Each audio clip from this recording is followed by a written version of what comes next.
Eiffel টাওয়ারের দৃশ্য দেখতে দেখতে সুইমিং পুলের স্বচ্ছ পানিতে সাঁতার কাটছেন প্যারিসবাসী। তীব্র তাপপ্রবাহের কষ্ট লাঘব করতেই এমন অবকাশ যাপন বেছে নিয়েছেন তারা। And I think it's quite unique to swim somewhere where you can see the Eiffel Tower as well. So we were like, okay, let's go. এই ফ্রান্সেই গরম থেকে বাঁচতে পানিতে ডুবে প্রাণ গেছে অর্ধশতাধিক মানুষের। শুধু তাই নয়, তীব্র গরমের কারণে বিভিন্ন উপসর্গে দেশটিতে স্বাভাবিক সময়ের চেয়ে 2000-এরও বেশি মানুষের মৃত্যু রেকর্ড করা হয়েছে।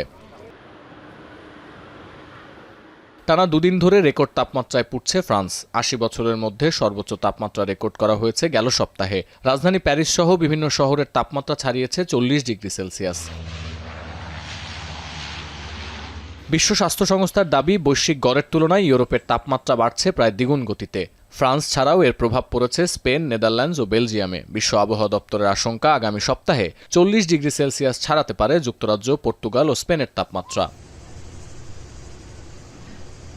এদিকে তীব্র দাবদাহে দক্ষিণ ও মধ্য ইউরোপ জুড়ে বাড়ছে দাবানলের চরম ঝুঁকি। ফ্রান্স, পর্তুগাল ও স্পেনের পর দাবানলের আগুনে পুড়ছে গ্রিসও।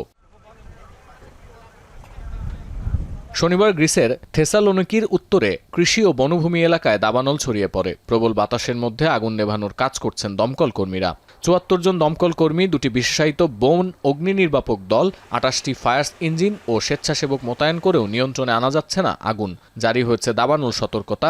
এলাকা খালি করার নির্দেশ দিয়ে সরিয়ে নেওয়া হচ্ছে স্থানীয়দের। ইউরোপের আরেক দেশ পর্তুগালে দাবানলের সূত্রপাত শনিবার। এরই মধ্যে পুড়ে গেছে 11,000 হেক্টরেরও বেশি এলাকা। আতঙ্কে রয়েছেন স্থানীয়রা। আগুন নেভাতে অনেকেই যোগ দিয়েছেন দমকল বাহিনীর সঙ্গে। তবে উত্তর স্পেনে জ্বলতে থাকা দাবানল এখন অনেকটাই নিয়ন্ত্রণে। 70 ভাগ আগুন নিভে গেলেও পুড়ে গেছে 2370 হেক্টর এলাকা। কিছু আবাসিক ভবন ক্ষতিগ্রস্ত হলেও মেলেনি প্রাণহানির খবর। একই পরিস্থিতি যুক্তরাষ্ট্রের বেশিরভাগ অঙ্গরাজ্যে। জনবহুল নর্থ ক্যারোলাইনা ও পেনসিলভেনিয়ার তাপমাত্রা ছাড়িয়েছে 38 ডিগ্রি সেলসিয়াস।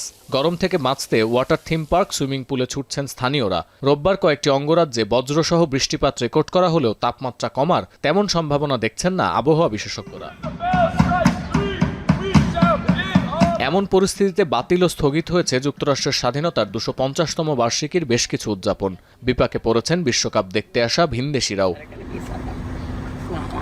সতীর্থ কর্মকার, এখন বিশ্ব।